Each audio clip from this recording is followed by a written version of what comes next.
calculate age with ease. You're given a date of birth with the full names of maybe your clients. Now, how do you do that?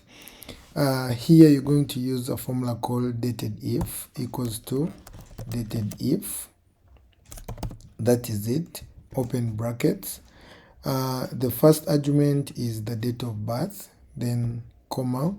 The second argument is the date today, which means it has to update on a daily basis. So I will put the today function, that is open and close the function, comma.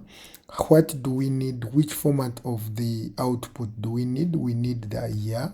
So I'll just put open quotes and put a y, close quotes, and that is it. So here we shall get the age in years. When you drag this down, whoop, there you go. If you want to change this to months, you just change a y to m and you'll be getting the months. If you want to change this to days, you just change the m to d and you'll be getting their age in days. Bye bye. Meet you in the next video.